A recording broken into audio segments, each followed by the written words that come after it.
Today, we're reviewing the drama, The Fallout. Get ready for incredible plot twists.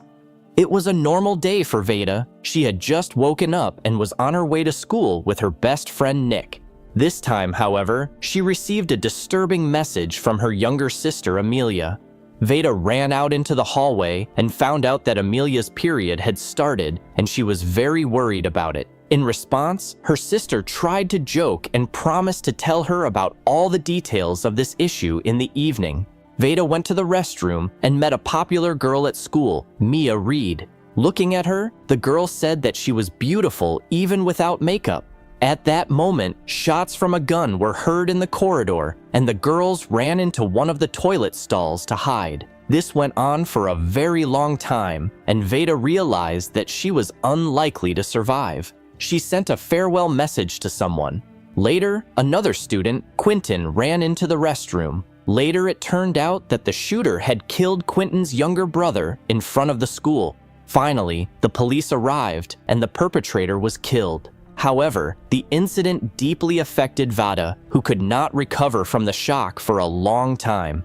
The next night, she found Mia on social media and decided to write to her. After talking to her, Veda found out that her parents were in Japan and she was alone at home. She was very scared, so she gave Mia her phone number and said that she could come to her. The girl woke up from a nightmare. In the morning, she goes to see Nick, who recalls these terrible events. He thinks that maybe he survived yesterday in order to somehow prevent something like this from happening in the future. So he decides to organize a movement against school shootings. Veda watches Mia's dance videos and suddenly offers to meet her. The girl lies to her mother and says that she is going to Nick's, but she comes to her new friend, who is trying to look pretty. Veda is delighted with the videos she has watched with Mia and tells her that brother Quentin's funeral is scheduled for tomorrow and she wants to go. Mia offers to go with her, and their presence is very encouraging for the boy who went through a terrible event with them. Veda even brings home a mourning card and puts it in the box. Over time, it contains similar cards from other people who died on the day of the tragedy. Veda continues to tremble at what happened, but one day, Mia writes to her and invites her to visit again.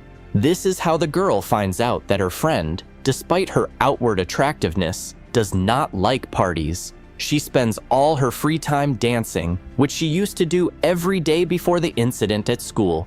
At night, Mia asks Veda to sit with her until she falls asleep. On the way home, she apologizes to Nick for not going to the protest march he was speaking at.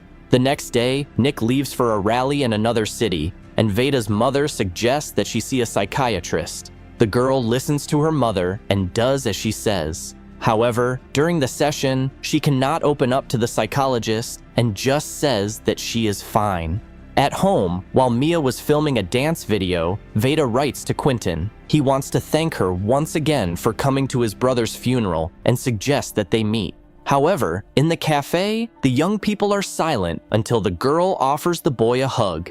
Veda watches Nick's performances on TV and asks her friend to pour her some wine. Afterwards, they go to the jacuzzi. Later, they decide to have fun by the pool. Veda has never had this experience before, so she acts funny all the time.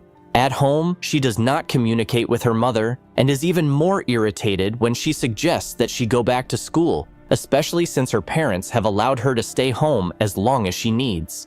Nevertheless, Veda returns to school but is terrified to go to the bathroom and does so outside when she accidentally steps on a jar. The next day, she buys specific medications and sits in class in a changed state. In the same state, Veda bites her pen and gets ink all over her face and goes out into the corridor. The girl becomes even more stressed, and she writes to Nick to help her. A friend finds Veda and takes her home.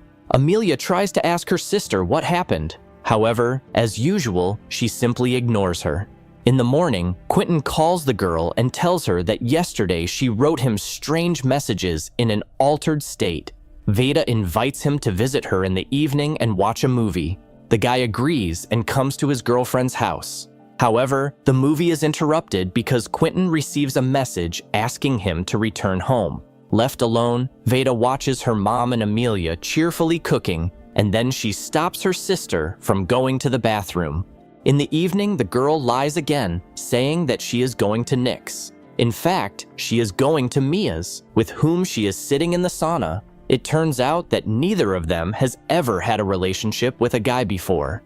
As a result, their friendship grows even stronger. They go for a walk.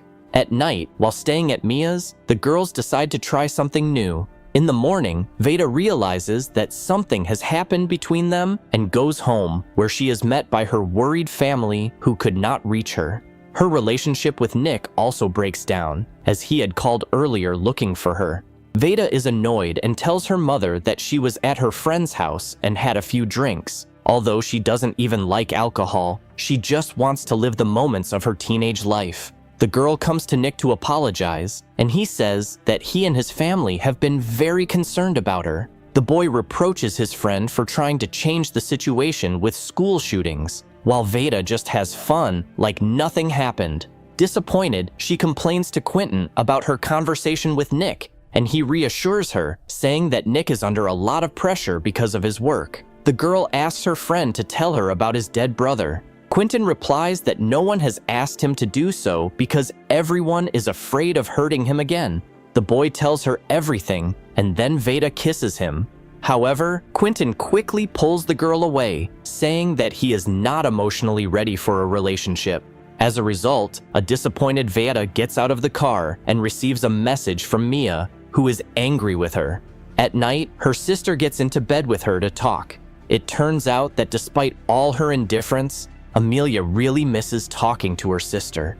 All this time, she has been blaming herself for writing a letter about her womanhood, which led to Veda being in the corridor where she could have been killed just like her brother Quentin. The sister replies that sitting in that booth, she was sure she was going to die and realized that she might have time to write one last message to only one person. That person was Amelia, and the message read, "I love you too." The sisters fall asleep together, and the next day, her father takes Veda to the countryside. When Veda accidentally says a swear word while talking about what happened, the father suggests that they both shout. After that, both father and daughter feel better. Veda decides to go to Mia's house and finds her half drunk in the sauna. During the conversation, it turns out that they were both afraid that the night had broken their friendship, but in fact, it hadn't. As a result, Mia decides to return to dance classes, and her friend promises to go with her.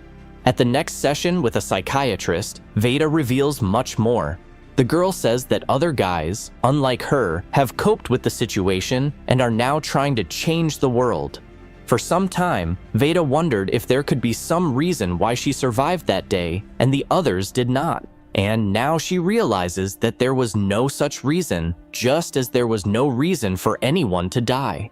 Veda hugs her mother for the first time in a long time and finally tells her about alcohol, drugs, and the night she spent with the girl, which prompts the embarrassed woman to pour herself a large portion of wine. Veda arrives at the dance school and writes to her friend that she is waiting for her outside. After that, the happy girl looks up at the sky until suddenly she receives a message about another school shooting in Ohio, which triggers another panic attack.